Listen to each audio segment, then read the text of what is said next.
The White Sox did a what podcast where we talk about all things White Sox, and I guess this year how we suck, how we kind of suck, but we still have a chance to win the championship. I feel it in my bones. I feel it. Today, joining us, I'm your host Harold, followed by a new temporary co-host. We could call him Evil Incarnate.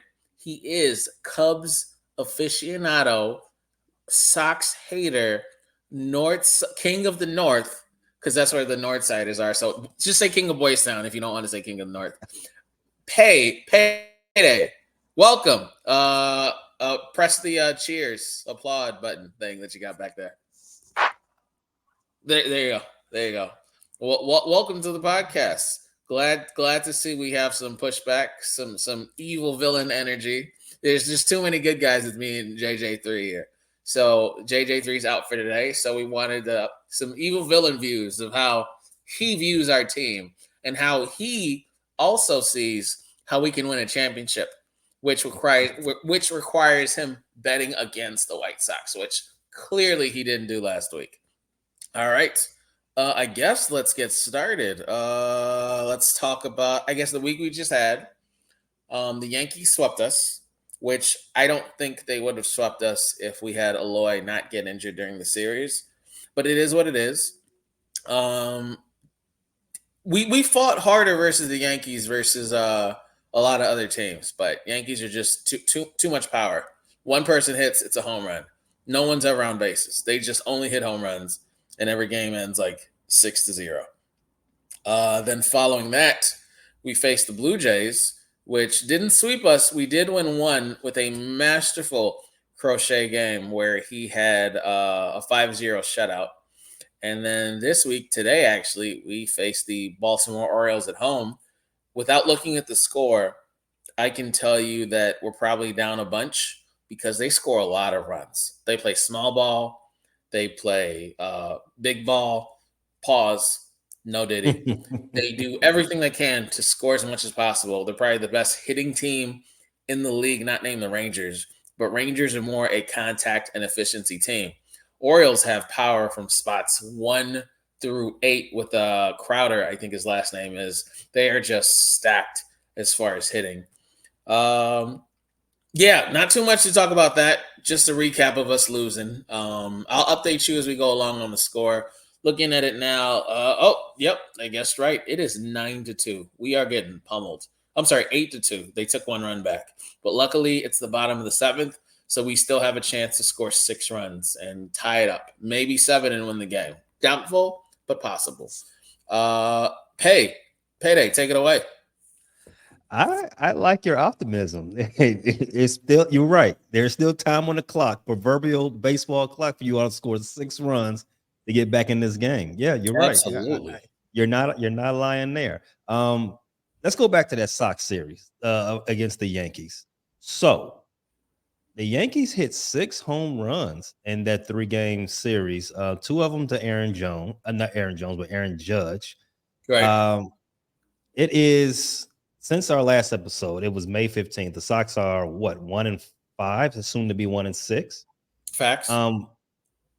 Oh man, and I did not bet on them at one point, and this makes me mad. I hated against Sox to lose tomorrow because we need that win. If I didn't hate the Sox before, I really hate them now. Yeah. So in that series against the Yankees, few things stuck out to me. They only scored a lot of runs, and when I say a lot of runs, more than 5. Generally, let's put it like that. The Sox? They only scored the Yankees. Oh yeah. The last 2 games of the series, they had 6 and 7 respectively. But I didn't consider it like a real bad showing. Yes, the Yankees are a better team than the White Sox. The Yankees are one of the better teams in the American League right now. So it should have gone that way. A sweep, more than likely, because the Sox are going to be historically bad. They are already historically bad. But I didn't think it was the worst showing the White Sox have had this season. I think there was some good you can take out of this, some positive at least. But as you did mention, Eloy getting hurt does put some dampers on that. Have they said how long he's going to be out? You know what? They put him on the 10-day IL. I don't actually know. I'm assuming it's going to be at least 2 weeks, and then he'll be right. It didn't look that bad. He was able to walk, but it's Eloy. He could come back and get hurt again, but because it's his second injury this season, they might be over precautions and just keep him out the month. But I don't know if he can do that because I believe it is his contract year. So if there's a Mhm. time to showcase that you're healthy, that you're worth the money for at least Eloy, it's right now. So they may want to hold him back a little bit longer, but I don't think he'll allow that. But I'm about 65% sure this is his contract year. So he has Yeah, to. yeah, this is his contract year. Yeah, he signed for 6 years back when the Cubs traded him away to the White Sox. Why does it They always he happen? We, does. we trade back and forth with. I don't like that. I don't like that at all. I Look at the I damage goods you gave us. We agree. We agree here tonight, right here, Harry. I don't like it either. We always get your overused lemons. You No, no, sell us a no. bill of goods. You guys got Sammy Sosa. Okay, we got one good player out Right, of the deal. right. You guys got Sammy Sosa from us. Did we All get right. Sale? No, wait. I know we get Sale from y'all because of the draft pick. No, no, What you do we got. I don't think Chris Sale came from us. You definitely got Eloy. You got another pitcher. I think it wasn't Dylan Cease, was it? No, Um, was it? I have to look it up. I gotta look at the history. I just know we gave y'all Sammy, and I'm so disappointed. That's a little bit worse than giving San Diego Tatis. I mean, yeah, better things have happened. Worse things have happened to the Sox. But let's speak about Eloy for a minute, man. So he got a team option this year, just like Tim Anderson had as well. Do you think that Eloy Jimenez will be a White Sox in 2025? I think we need him healthy to trade him. I don't think he'll be a White Sox to end 2024. Because if he Mm. does end the season with the White Sox, we will have to keep him on a short 1 year team option because we want him to be valuable enough to trade. We can't just let go guys like we did Tim Anderson, but this new regime is okay with doing that. Again, baseball is such a weird sport. I barely understand arbitration. I don't understand why they're letting starters just walk but then trade for guys who aren't going to play. But baseball's weird. But I go about baseball trades and free agency moves and GM moves like football or even basketball. To me, going off basketball and football logic, Eloy Jimenez is a starter, an injury-prone starter, but a starter with power hitting when healthy. He's not healthy, but there are teams that need more power hitting because they some teams choose to play small ball with power hitters. Some teams can only play small ball because they don't have but maybe one power hitter at best. Eloy is a great spot starter DH for that team that wants to add another power hitter. Problem is, Eloy can only DH because he gets injured waking up out of bed. I'm pretty sure one of his injuries where he blinked too hard and then bam, he was out 2 weeks. So with Eloy, you have to be careful. I think the hope is someone makes an offer for Eloy, whether it's a package of Eloy and someone else. I don't know, or he'll be in a. I'm shocked he didn't go with Cease so he could get more from the Padres because I could have sworn they'd want more power hitting because Machado is a good contact hitter to get on base. He's a decent power hitter too, but of course their best power hitter is Tatis. But you have like an Eloy behind Tatis. I thought for sure Padres were going to come after Cease and Eloy, but they didn't. But Eloy by himself in a trade, I don't know how likely that is. But I see him ending the season not on the Sox. If he does, like Carlos Rodon, we'll have to sign him to a 1 maybe 2 year just to get him healthy and up his trade value. July 13th, 2017, White Sox trade Jose Quintana to the Cubs for Dylan Cease, Eloy Jimenez, Brian Fleet, and Matt Rose.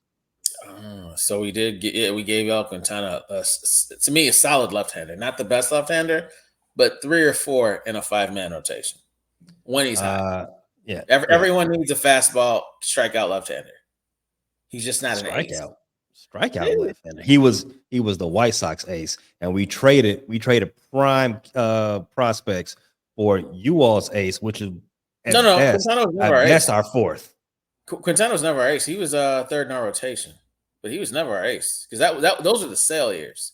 Sale was obviously our ace, and then to follow Sale with I forget who was number 2. I know it wasn't Quintana, but to follow the 1 and 2 and have Quintana at 3 was pretty solid. I honestly did not want Quintana, but his ball control, still to this day, his ball control is so randomly inconsistent. But he'll have games where he finishes with 7, 8 Ks in 6 innings. And then he'll have games where he doesn't get out the first inning because he gives up 4 home runs. He's consistent in being inconsistent. Point is, what we got out of Jose Quintana wasn't good enough for what we paid for him. Same thing for Nick Madrigal. Take him back. You guys want Eloy back? Sure. We can send him. If we can send him back to Iowa, yeah, we'll take him back. He might get injured in Iowa. You might as well start him. Nah. Let's keep him in Iowa. Let him rehab, and then he'll be good. He'll play better in blue. I know that for sure. Speaking about Eloy, so the thing about what differentiates baseball and the other sports is that power hitters, they're a dime a dozen. Everybody's doing the upswing. Everybody's practicing exit velocity. Everybody's trying to hit the ball out the park. That's what we do now. That's what makes Eloy a little bit cheaper. And he's not a great defender, as you said, and he's always hurt. I don't see the return for trading him to be very, very high. You might end up just waiving him at the end of the season come November. I don't think that's necessarily the case. I do think there is a market for Eloy, even though I do think he's not necessarily a player that would garner a lot of attention. But of course, all of the contenders come around May, June. They're gonna want somebody who can fill out their roster. And Eloy, a DH who can swing the bat when healthy. If he gets hot, he can cause problems. Hopefully, you don't trade him to somebody in the NL because I don't want those problems. We'd have to. That's all we do. We don't trade. Sox don't trade with the AL. Sox trade with the NL. Nope. Send them to the Yankees for all I care. Send them to Baltimore. Just keep them out of the NL. So that's just the difference to here. I mean, he doesn't do anything that is spectacular, that separates him from other great players, which is why I would think that him calling him a starter as you did and an automatic starter may be a little bit short-sighted. I mean, because every year someone younger is coming in who can do the same exact thing, hit the ball really far and not play any defense. Right. Well, I mean, let me not say that, because every team has about one. Well, it depends on the team. I mean, Yankees pay premium for guys who can get you 30 home runs. So I think that's a mark for premium money. Does Eloy have 30 home run potential if he can stay healthy? Absolutely he does. Can he stay healthy? Absolutely not. But how many 30 home run hitters are in the league per team? Whoa. It's literally Yankees have 6. Baltimore probably has 6. Everyone else has 1 to 2. The Yankees are paying. You said how many 30 home run players? On the I Yankees, think it's about 4 right now. You got Aaron Judge, Giancarlo Stanton, Juan Soto, and correct. maybe who else is on that team? Gleyber Torres, if maybe another Stanton, former Cub draft pick. Soto, Rizzo. I think it's 30 home run days are behind him, but think so, because he's already at no, he's not. I thought he was at 10. Maybe I still see Rizzo as not in prime, but end of prime 30 home run guy. He's a bottom of the order kind of, but that's not someone at the bottom of the order I don't want to face. Well, I Sox, guess 'cause he had 30 home runs just 2 seasons ago, so maybe not. So that's four guys. Three of those guys play defense, play in the field.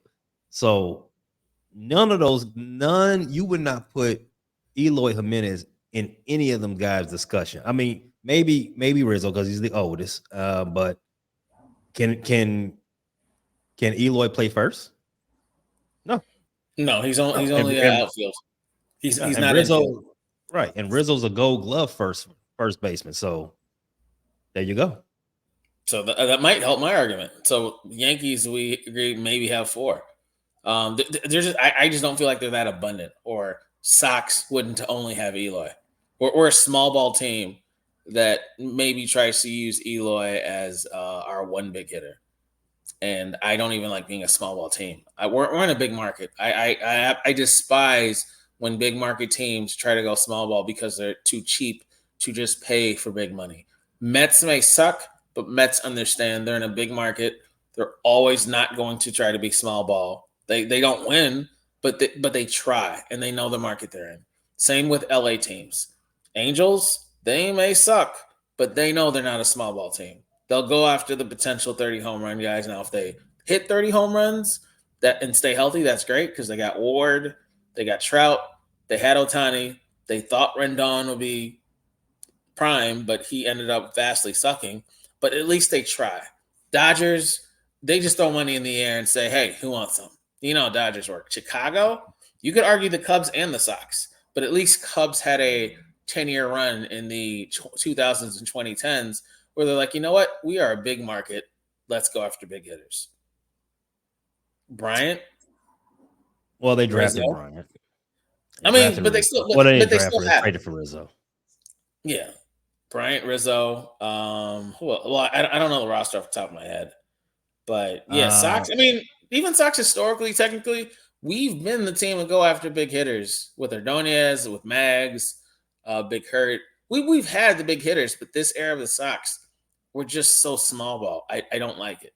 It's not going to get us anywhere. It's we're not Oakland A's who, for some odd reason, just love the small ball. I just don't like what the current Sox management's doing. I don't see the direction. I thought Cease was here to stay. We traded him. So I guess Thorpe has to be the next guy out. Yeah, I have no idea what we're doing right now. I don't know our direction. Well, you're But tearing it down.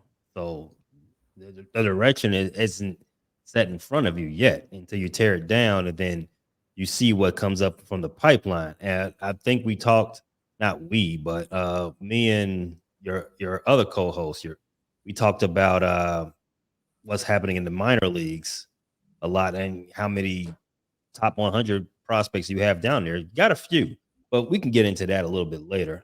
I will say to bookend this Eloy conversation, I would say that Eloy does profile as a potential 30 home run guy, maybe 100 RBI guy. That just the fact that he hasn't hit 30 home runs since his rookie season. He hasn't even hit 20 since then. And I don't think he's ever had 100 ribbies. So maybe that profile might not be fair, and maybe the health thing's a little bit is just maybe who he is as of this point. Because by the time next year starts, he'll be 28. So at that point, you are who you are. And as of right now, it looks like he is a support player, not a starter, as you called him. well, so I consider starter. You're in the starting lineup. So you're saying he's not even a starter in the AL on a team that needs hitting. When you say needs hitting, that is that a good Needs team? bats. An everyday player. Because I'm He doesn't someone. play every day. I disagree. When you play every day as much as you can as a DH. Well, but he Four at doesn't. bats a game. But he If, doesn't. if if he can stay healthy. If you turn injuries off, and you put Eloy out there, yeah, I think he's an everyday player. I'll give you that. I think he's an everyday player. I'll give you that if you turn injuries off. But I don't know. This is the real life. It's real life. Injuries are going to be there for him, and you got to prove it to me now. For his cost and his potential, someone will take him, because if Rodon can be taken for that price when healthy, because Rodon also had the same problem. He was constantly injured, but when he was healthy, he put up decent numbers. And then his last year, he actually was healthy the first half of the whole season and killed, and then went back to injury. And Yankees took a chance on him, and I don't think Yankees regret it, because I don't think they have the best rotation in the league. That's obviously right now the Phillies, but it is one of the best rotations in the league, easily top 5, maybe even number 2 behind the Phillies once Garrett Cole gets back, because they have a rotation right now.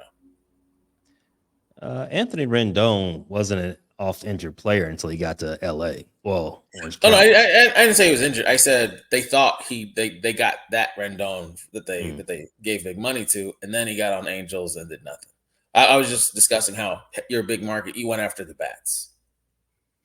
Yeah, the bats tend to get paid. But to Rendon's credit, he did lead the league in RBIs going into that free agency campaign for him. I think he was an all-star that last year in what's it called? What city was that?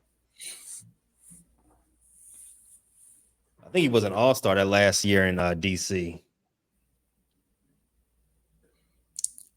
Yeah, on paper, looking at Angels should have done more. Angels should have at least made the playoffs. I understand they didn't have pitching, but that's, again, fault of the GM. You don't just only get bats. Look at your counterpart across the street in the Dodgers. But to have Rendon, Ohtani in prime, Trout in prime, Ward, they had bats, man. I don't.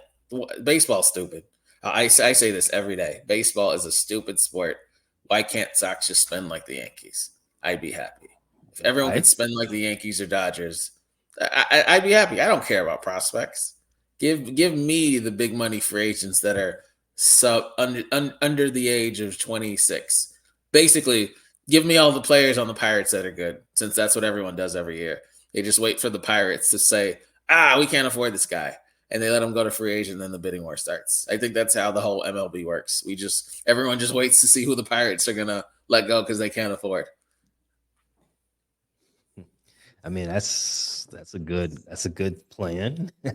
them and the Marlins, just wait them out. Yeah, Marlins too. No, the White Sox can't do what the Yankees do, because the Yankees, that wouldn't mean the Yankees aren't the Yankees if everybody can do what they did. Let's segue off of the playing field. Let's talk about what's going on in the booth. Why is everybody so upset with your boy John Schriffen? I think it's Schriffen, broadcaster. Schriffen? Yep. Okay. Well, what's the deal with that, man? Why everybody down on him? I'm still trying to figure out if he's for the Sox or against the Sox, but I'm pretty sure he's for the Sox. But that's not why. That walk-off call that's still buzzing when he said "F all the haters." That sounds like he's for the Sox to me. That's what it feels like, and people just think he's unrealistic because he's. I think he's realistic because I'm also the guy that thinks Sox still have a chance to win the championship. So I guess he is like me, where he's going to root for the Sox. He says F the haters, and he only sees the positive, which apparently the rest of the building doesn't like. I didn't know that was a bad thing.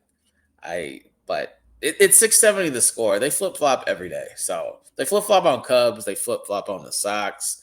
They cried about Justin Fields getting traded. They're also happy he got traded 2 days later. They flip-flop so much on 670.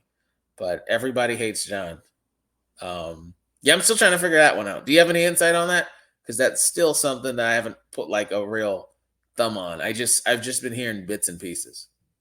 So I've read that a lot of the Sox, when I say fans, I mean I'm using quotation marks because Right, evil villain quote. I don't believe there's too many Sox fans out there, Wow.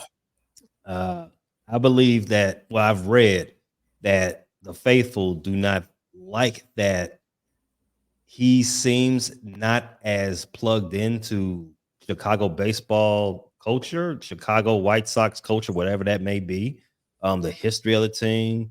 There's a lot of stuff. I know it did rub a lot of people the wrong way that particular walk off call. Like, who are you? Who are you, and who are the Sox to be saying you got haters? I mean, you were what 20 games under 500 at one point. What haters? And that was his first game, too, by the No, way, broadcasting live. no, what he wasn't a Well, let me he phrase got that. hired That in the was offseason, didn't he? that was his first White Sox game broadcasting live. Is it? Oh, When, well, when he, when he oh, made that statement, that was his first live broadcast game. mm, all right. You I know, think, in my opinion, and this is just from an outsider's opinion. This is just an outsider's view. I think it could just be, it's the first year of the new guy. Fans are still, looking for Hawk, looking for Benetti. They're they're stuck on that. It's gonna take a while for they to release that and to get more acclimated, more comfortable with the new guy. I mean, you see that in all walks of life. So, and then that's me on the outside. I don't really know what the actual people who listen to him every day how they feel. I've seen I've read what I've read. I know there's been some issues with him not knowing what the difference between a sacrifice fly and a fly ball, and what those are. And I heard there was a bad balk call from him, stuff like that. Oh, no, no, no! I did hear there was a lot of issues with him not knowing how to pronounce the former owner of the White Sox, Bill Veck's name. yep. That pissed a lot of people off too. I think he called Um, like Bill Veek. Bill Veek. Yeah, that's something I would do. Yeah, that's something I would do. But you He could can't be a do double that. agent. He'd be a great Cubs announcer. Maybe we I should don't know. trade for him. I don't know. I don't know. I also did hear that he didn't know why White Sox fans were booing Javi Baez. So maybe he wouldn't be the best guy to call Cubs games if you don't know what's the deal with Javi. You know what? Towards the fans, I guess fans for now just look at him as very green, which also his coworkers do. But at the same time, I guess the stories I'm reading are kind of skimming through are 670 the score versus him. So eventually there's going to be a fist fight on air, off air, and that's what I'm waiting on. But the fans don't care because the Sox are, like you said, we're like 50 games under 500 right now. So it's not anything too crazy unless we're winning. But now, as far as the professionalism and in studio atmosphere and all the miscues that he's doing and all the shit he's talking to his coworkers, I can't wait till that first on air fight. And then once they get it out the way, that's cool. But it's an interesting situation, even outside of the field, outside of the team. There's still a lot of Fox drama. I wish FanDuel would put up a prop bet of which co-host that he's gonna box with first. Box with first. I did. My money's on Parkins. My money's on Danny Parkins. Oh, okay. You don't think He looks Spiegel like will he's jump got in? hands. No. I do understand where the 670 is coming from. Not from a journalistic standpoint, but an irritated standpoint that this guy doesn't want to agree on interviews. This who does this first year announcer think he is that he can't, he's too big for the grand interviews to one of the biggest media platforms for one of the sports teams of Chicago. I mean, Facts. yeah. So some of it sounds earned. That the irritation with him, it does sound a little earned, but Again, I'm on the outside. I'm just looking in. I like it that he's there. A little chaos. Little chaos never hurt anybody. Yeah, I don't have anything against it either, but it'll be interesting. Maybe something develops from it, but if not, I mean, for the everyday fan, it's for now not that big of a deal. But for the radio personalities and the listeners to the 670 score every day and hearing them arguing back and forth, then it might become an issue. Now that I would tune into that game. Yeah, you tell me that they're fighting. Oh yeah, I'll watch. Gonna update. What's the score? All right. Oh, Sox came back. Just kidding. We didn't come back. We're still down. 8-2, top of the ninth, but we still have a chance. Oh no, ninth's over. It's about to be bottom of the ninth. We're only down 6 runs. We have a chance to come back. I do feel our relievers are some of the best in the league. I know everyone's like, no way, but what's his face? Kopech has been a monster at relieving the games he's relieved. I appreciate Kopech. As someone who bets on FanDuel and made the mistake of betting on the Pirates, only for after to everyone tell me, yo, the Pirates have no relievers, and see Jared Jones win just diminish because he's the best pitcher on the Pirates. I appreciate the Sox relievers more, specifically Kopech. And I like Brebbia too. I don't like Hill as much, but Kopech and Brebbia have been pretty darn good. Oh, not good enough, but okay, I see that. So I mean, the recently Sox, Brebbia closed Crochet. He's starting to close for Crochet. He closed for Crochet versus Toronto, and that shutout ended 5-0. All the 3-1. I think he's got a few 3-1, 3-2. Yeah, the low scoring games, he comes in, he does his jobs, gets 1 or 2K. He doesn't get credit for the save, but he has been pretty solid. Has he given up any runs? Yeah, when he gives up runs, he gives up a lot. But majority of his games are 0 runs. Then he got the 3-3, 1-2, but it's a lot of 0-0-0-0s, which I appreciate because you don't want to keep giving up a bunch of runs in one inning. got this 4-game set with the Baltimore Orioles. You got Toronto again, and then yeah.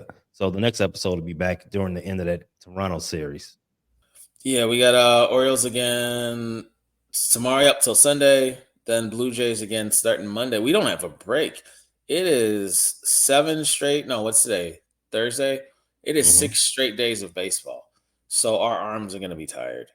You've got Orioles tomorrow, Orioles Saturday, Orioles Sunday, Blue Jays Monday, Blue Jays Tuesday, Blue Jays Wednesday. The only saving grace is they're all at home until after Wednesday. You get 1 day off to drive up to Milwaukee and play the Brewers. Now that I'm looking at this schedule, I don't think Eloy's hurt. I think he faked an injury so he wouldn't have to play baseball for 6 to 7 straight days. Okay, Eloy, I see what you did. I now I understand what he did because we played. Oh my God, I didn't realize that we did. We were just in Canada yesterday, the day before. So this will be 9 straight. No, because Yankees again, 19th. This will be 12 straight days of baseball for the White Sox. Who made this schedule? Okay, Eloy, apologies. I didn't recognize your game. Now that I know you're faking an injury, not to have to go through this grueling schedule, total apologies, Eloy. I just realized that we play 12 days in a row. So that's going to be rough. But once this 12 straight days is over and Eloy gets magically healed, then I think we'll be pretty solid against the Brewers, which we play next Friday. Correct me if I'm wrong. So what you're saying is that Eloy is skipped out on work. Facts. And left you all to fend for yourself. Okay. Absolutely. All right.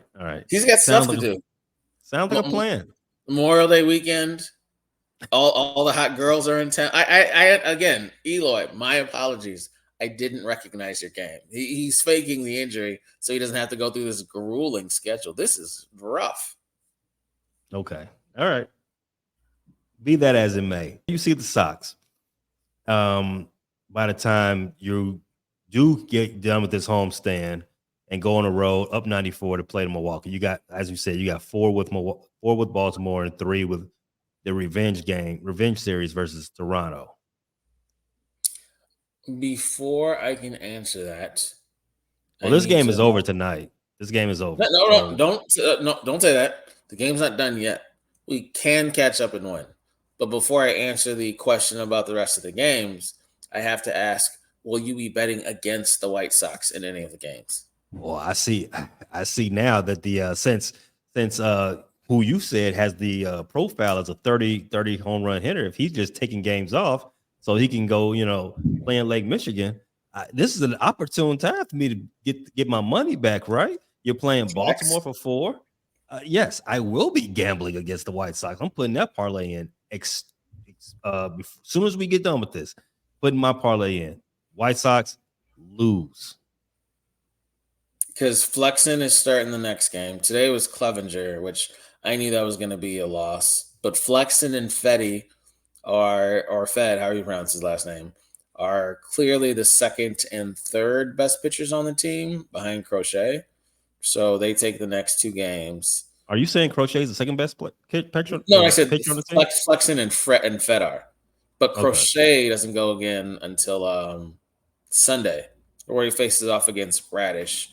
And luckily Crochet is left-handed, but Bradish is a very strong right-handed pitcher. I can see us winning. I can see us winning the game Sunday with Crochet. Last 4 Crochet starts, he's been the winner. Yep, I can see us winning. But Blue Jays, we go up against their top pitchers in Gausman, Bassett, and I forget the third guy's name. Assuming he's the third, third is a toss-up for Blue Jays, but Gausman, never pronounce it, is by far their best pitcher. Oh no, the third best is I think Yukichi. He's not pitching that series, but he's probably their third or second best pitcher. One of those Japan guys that's just been pretty solid and consistent, like you guys have with Imanaga. So they've got 2 of their top 3 guys pitching with Bassett, Gausman, and then even though Manoa isn't their third best, he still has a sub 4 ERA. I think it's exactly a 3 or a 3.10, or might even be lower. So that's going to be really tough for Sox. But luckily, he's right-handed. Our best games, or at least our best chances to win a game against right-hand pitchers. I wouldn't be shocked to hear that we're the worst team, because we were last year, the worst team against left-handed pitchers. But luckily, all the pitchers that we're playing against are all right-handed. So that might be a slight sliver of light in a dark homestand that we have to go up against. Okay. I'm going to cautiously agree with you. So you do have Crochet coming up. It looks like he will pitch sometime in this Baltimore series, maybe. I think he's going. I think he's going Sunday. Yeah, because we'll need him for Milwaukee. I don't know if he's. We'll need him to go up against Peralta, which is probably Milwaukee's best pitcher. I don't think Milwaukee has a better pitcher than Peralta. So we'll need him to go Sunday if we want him to have, because if we want him to skip the Blue Jays series, he'll have to go Sunday, and then we won't see him again until the Brewers series after the Blue Jays series if we want to match him up against Peralta. So, like I said, the Sox and Crochet, they're both on 4-game winning streaks in the games that he starts. So if he's starting the getaway game against Baltimore, I mean, I kind of think there's some things going right in that direction. I'm going to say that was a win for the Sox. That one game is a win. Other than that, Baltimore's going to win 3 of those games in this 4-game series. Now, comes down to Toronto. Well, Flexen and Fetty are. I only really have 2 styles of pitchers that I classify. You've got the strikeout guys, and then you've got the off-ball pitchers. Fetty and Flexen are off-ball pitchers. They don't need to get the 10 Ks a game because they'll just throw it weird, so you hit 5 balls, and they only need 1 strike to get you out. or they'll hit it so bad that you just hit grounders. The of course the goat of that is probably Tommy Maddox as far as the goat off ball pitcher. And I don't know if off ball pitchers do so well against Baltimore. Um, yeah, that's going to be tricky with those heavy bats. They do well against the Blue Jays though, and they do even better against that 2 easy wins coming up though after the Brewers. We face this team called the Cubs, so 2 easy wins there. As long as that Imanaga guy isn't pitching, I think we'll be fine. I don't think you'll be fine, but that's putting that's a little bit too further out. Um, but bookmark that as a lost series. So going back to your boy Flexen, let's start there. So he's going to take the ball probably also in this Baltimore series. Sorry to interrupt. Loaded bases. White Sox just scored. Now it's 3-8, 0 outs. I told you it ain't nothing. It ain't nothing to catch up being down 6. And Andrew Vaughn is up. Grand slam coming. But continue. Never count us out. I'm seeing that Flexen hasn't made into the 6th inning 6 times in his 10 starts. Correct. Yeah, that's a nail. Baltimore's lineup is a little too potent. They're going to get on top of him. They're going to chase him as well. Well, to be fair, I think we're doing that because Flexen they wanted to use as some kind of relief pitcher, rotational 5th man / 6th man, but because of how bad Soroka's been, he's been starting and doing better than Soroka. And Soroka actually I've been seeing him play middle relief, and they've been trying these guys I've never heard of at that 5th-ish position. So Flexen is like our whatever you call those guys that start and relieve. They don't know what to do with Flexen.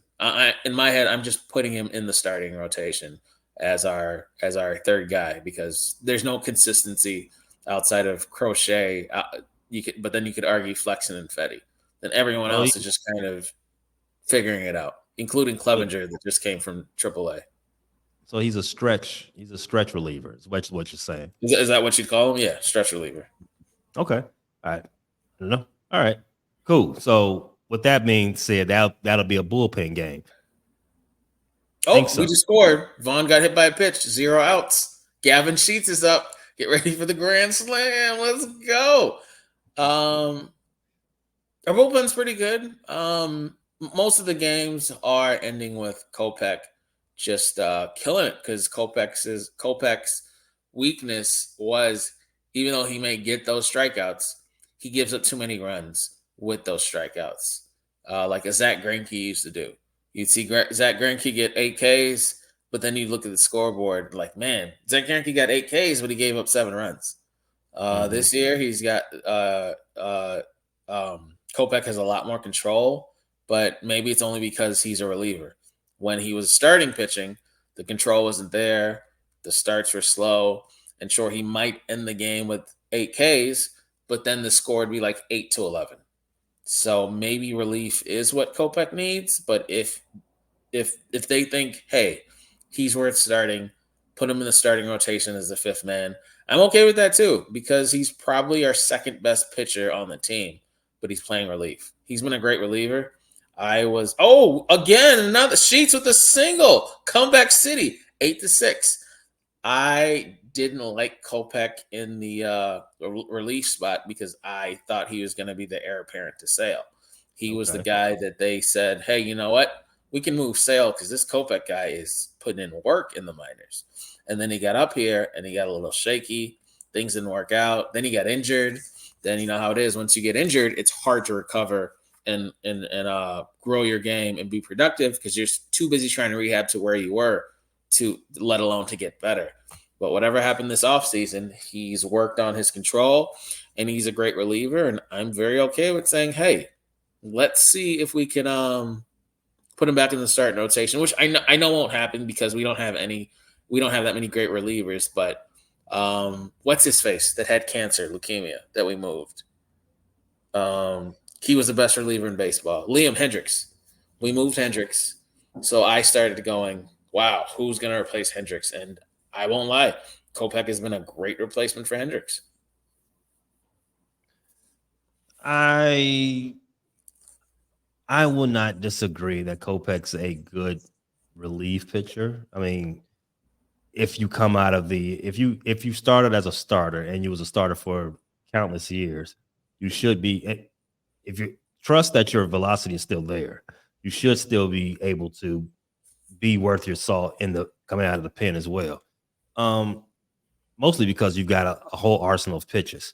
So with that being said, that game you can pencil in the second or third game of this series as a pin game. Um, I still say Baltimore gets you 3 out of 4. Um, it'll come down to that Toronto series, and I think the Sox can mess around and win that series.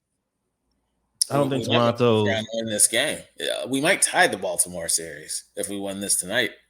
Oh yeah, Six if they blow this, then yeah, I throw that out the window. 6 to Throw that eight. out the window. Did you bet on this game? I did not. I did Ah, not. oh, what is going on?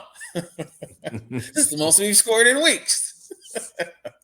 Nah, that's not true. The White Sox have figured out how to score the balls recently. And, beginning of the season you couldn't score at all, but now they figured it out.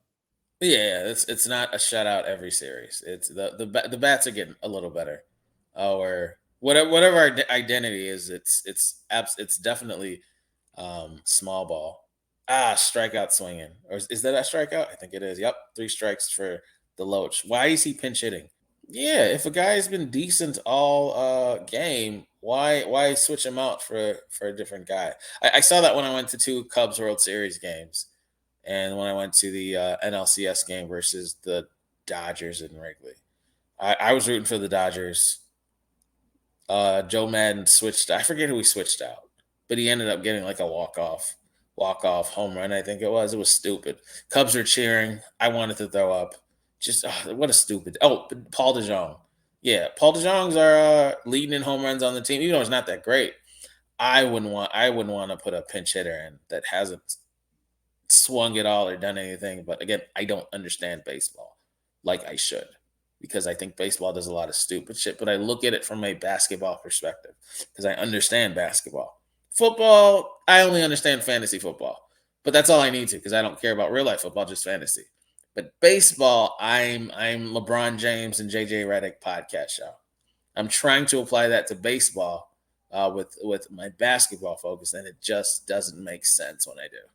I got to cut all of that out. Sure.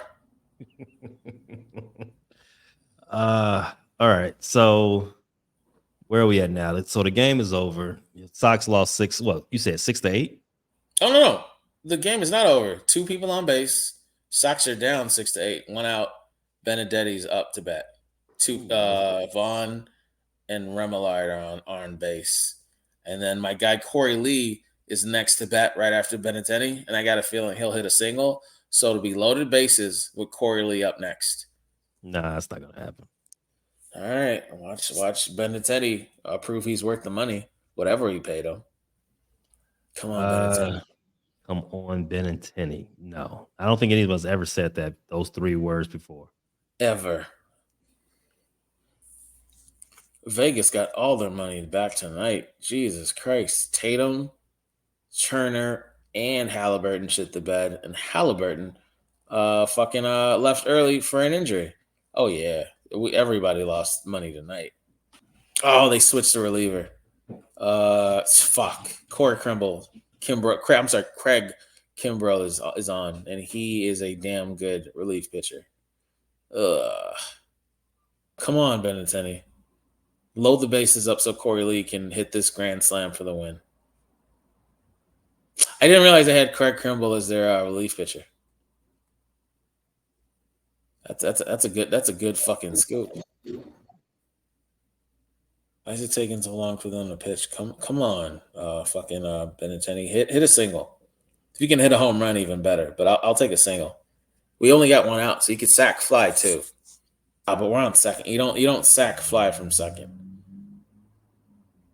hit a double so we can hurry up and score. Oh, he hit. Oh no, it's an out. It's an out. Benintendi popped. Double play. Game over. That's it. Corey Lee did not get a chance to end the game because Benintendi clearly has a weak arm. Fuck. Double play. What are you doing? All right, we tried. Lost by 2. It was a nice potential comeback. Thanks everybody for watching your favorite Sox podcast. The White Sox Did a What, where we bring you all things White Sox and we all cry together over the way they're playing this season. It's me, Harold, with today our guest evil co-host, King of the North, Cubs aficionado, crotch bump specialist. Ain't that what Cubs do? The whole crotch bumping thing. Our crotch bump specialist, Cubs fan, Payday. So thanks for joining us. See everybody and go Sox. Adios.